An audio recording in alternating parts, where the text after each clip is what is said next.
Good afternoon, everybody, and welcome to this press conference. I thought it would be useful for me to talk to you briefly about the state of play of the Commission's assessment of the draft budgetary plans.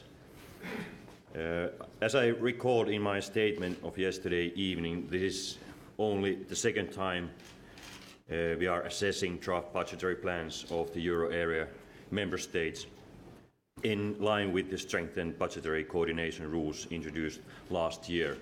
Member states are required to submit their plans by 15th of October, and the Commission must adopt an opinion on these by the end of next month.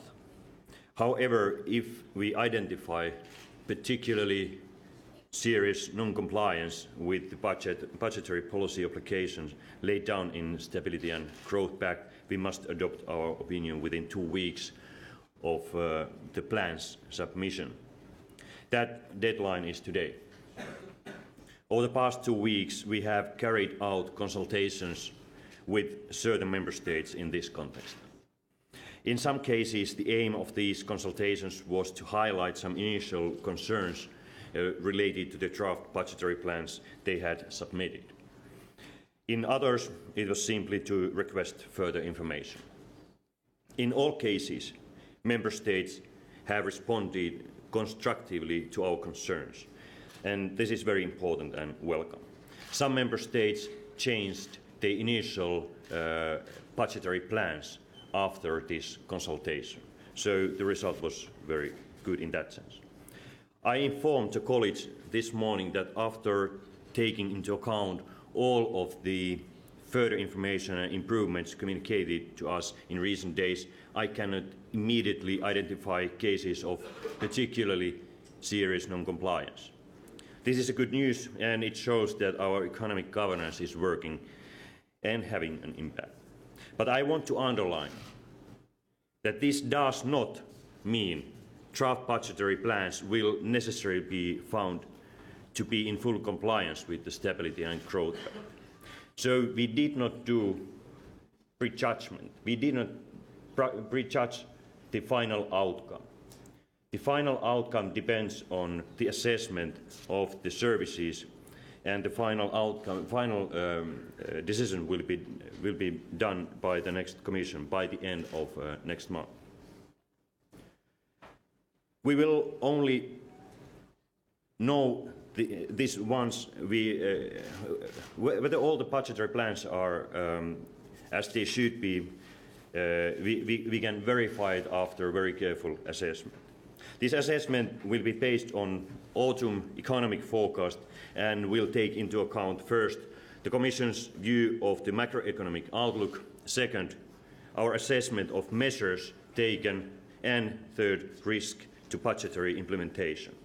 The opinion will highlight whether any additional or replacement measures will be needed to ensure full compliance with the pact.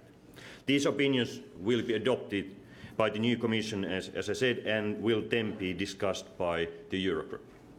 Based on our assessment of the draft budgetary plans on our autumn forecast, it cannot be excluded that the Commission may need to adopt steps under the excessive deficit procedure for some member states. This is what I wanted to say, and I'm happy to answer to your questions. Thank you very much. Giovanna from Sky Television Italy. Giovanna Pancari, Sky. If I may, for broadcasting reason, I would like to exploit the Italian translation so I can do my question in Italian. Vice President Katainen. Vice President Katainen, the proposed... In English also. Vice President Katainen, the proposed budget correction is point 3. I'd like to know whether this correction at this stage, in your view, does comply with the European requirements on debt and macroeconomic imbalances. And a second question. Your assessment today is based on plans for the 2015 budget. But according to your indications, Italy also needs to make adjustments for 2014, which haven't taken place. So what's going to happen in terms of the 2014 adjustment? Thank you. Thank you very much. I want to welcome the fact that Italy has engaged constructively with the Commission in this process and has come forward with further measures to increase the planned fiscal effort in 2015. I cannot prejudge the final outcome in any cases. So the services will assess the quality of measures proposed by Italian authorities, and after that and after the fall or autumn forecast, we can do the final assessment of the Italian situation. We also will analyze the debt rule, because deficit and debt rule are equal. So the next Commission, the new Commission, will do the final assessment according the best possible expertise what we have here, assessing the quality of measures and also looking at what is the debt development in each of the member states. So I don't want to go too deep in country-specific issues in this stage. But now we are assessing next year, because draft budgetary plans are for next year, and this is the case at the moment. Thank you very much. Hugues Baudouin. Je vais vous poser une question en français. I'd like to ask a question in French, if I may. I'd like to understand what explains your relative generosity towards the French proposals. The French government has recently proposed some new measures, which are basically windfall measures, reassessment of the French contribution to the European budget, new estimates of certain revenues in an approximate fashion, a reduction in the charge of funding the debt. None of these measures are structural. The big problem is bringing down the structural deficit in France. So you get the impression that France is pretending to make a move towards you, and you're pretending to consider that these are genuine measures. So I'd like to know, in the coming fortnight, this non-negative opinion, is it going to be followed up by some tougher discussions with France about structural reforms, given what's expected in a fortnight for the autumn economic forecasts, and you're expecting to take one more further step in the excessive deficit procedure? Thank you. Thank you very much.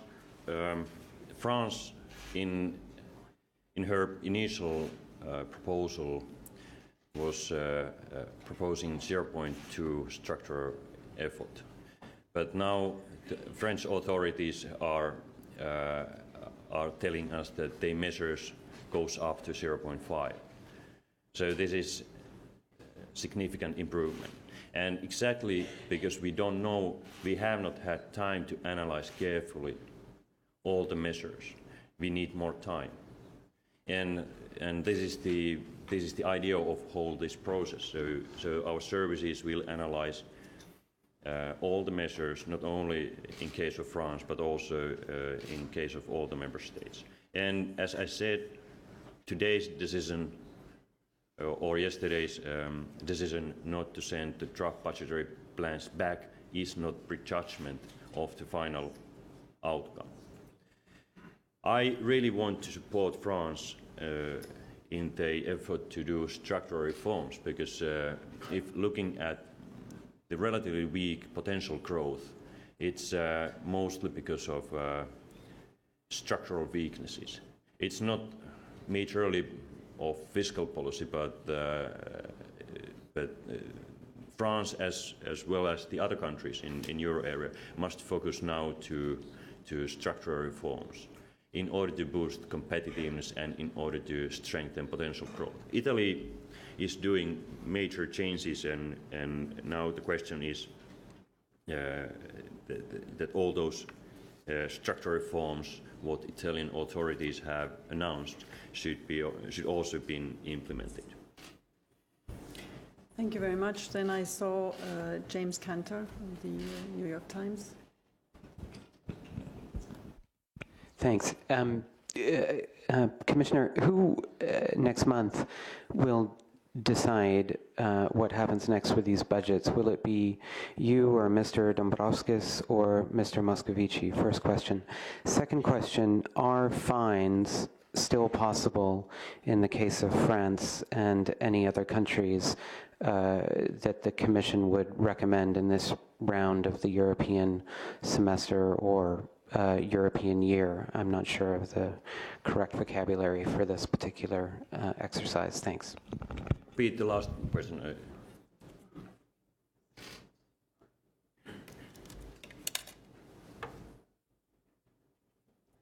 Technique allows. Are fine, it was a brief question really, are fines still possible in the case of France? Thanks. Who will decide the final outcome? It's the college of the Commission. But the decision will be prepared by Pierre Moscovici and Valdis Dombrovskis. So this is the way how it functions during the next Commission. Are the fines possible to France? I hope you understand that I cannot speculate on these kind of issues, but we have very clear rules, and we have a rule that country in EDP, excessive deficit procedure, if it does not follow the rules, at the end of this path is the possibility of fines, but I don't want to speculate on this with any particular countries. Okay, thank you very much, Vice President. I know you need to leave. If you accept two final questions, because I know Lorenzo Consoli has been waving eagerly his hand for a while, and then Gabriella for the last question. Please go ahead. Commissioner, Consoli from Asca News, Italy. My question concerns, of course, Italy, but is also more general. The Italian response to you was very clear. We are doing, Minister Padoan was saying, we are cutting some measures that were meant for growth. It was very clear, I think. So you are asking us to make a major, some more effort. We are cutting measures that are there for growth. So how does this conciliate? How this goes with the idea that the Commission is now giving priority to growth? I mean, is this not the clear example of the fact that sometimes if you want to act for growth, you have to do less for the stability, as you call it? And if I may, another thing, do you consider that the Italian effort for reforms, the fact that there is an economic downturn in Italy, very clear, well, these things are circumstances that should have been taken into account. Did you take them into account? And do you think in your next capacity that these are things that should be taken into account when you consider if a country is compliant or not with the Stability Pact? Thanks. Yeah, thank you very much. If I understood your first question right, you were asking whether the budget consolidation or structural effort will destroy the economic growth, and is that wise or not? It's always a question of prioritization. It's how you spend taxpayers' money. It's purely political decision. So it does not necessarily make any sense to cut from investments or from the areas which will strengthen or which would strengthen potential growth. I know this very well because I've been in a position to cut a budget and raise taxes and do all the bad things for the sake of stability. But I have, at the same time, I did my priorities list so that I decided to cut elsewhere I also decided to sell some public property and invest in research and development because I believed in that. So budget consolidation doesn't need to be bad for growth, even though it's also clear that in short term consolidation have some negative impact to the growth. But if you put two issues next to each other, stability, credibility, and consolidation, you can find very fruitful combination with the two. And the Italian reform agenda, it's ambitious. It's Commission supports it very strongly. It's politically delicate, but absolutely necessary. So the question now is that good plans which would change Italy's growth potential substantially should be adopted by the both houses of the Parliament and implemented. Thank you very much. Gabriela, for the last question to Vice President Katainen. Hi, Gabrielle Steinhauser from the Wall Street Journal. Of course, the focus this week has been on the 2015 budgets. However, you're also analyzing efforts made in 2014 for the member states. I'm wondering, is it still possible that Italy and France might be hit with fines for missing their 2014 targets or maybe not taking the kind of corrective action that they have promised? Thank you. Thank you. The economic situation has changed from last year, and this is part of the story behind our rules. So we cannot basically retrospectively change the commitments, and now we have to focus for the future. A follow-up, Gabriela? Is that a yes or a no? But no, we are not changing the rules for this year. So if you are asking whether the countries should give fines because of this year's economic outlook has changed, the answer is no. Second and last follow-up, Gabriela. If you can get it to work. Okay. What if this year they have not only missed their nominal targets, but also failed to take the structural measures that they have promised, which the structural obviously strips out the impact of the worse than expected economy? Yeah, that's right. We have to analyze the situation, what it is, but at least so far we have not got any information that this would be the case, what you said. Many thanks, Vice President, for coming down following your statement yesterday to explain and take questions. Thank you very much. Before we now move on to President Barroso's last press conference and engaging with you from this press room, I just want to check whether there are any specific other questions we need to deal with as a matter of urgency before I invite the President, and I will go and invite him to come when he arrives. Any other urgent issues we need to deal with? It does not look like that, so thank you very much. Bear with us for a couple of seconds, and then the President will be with you.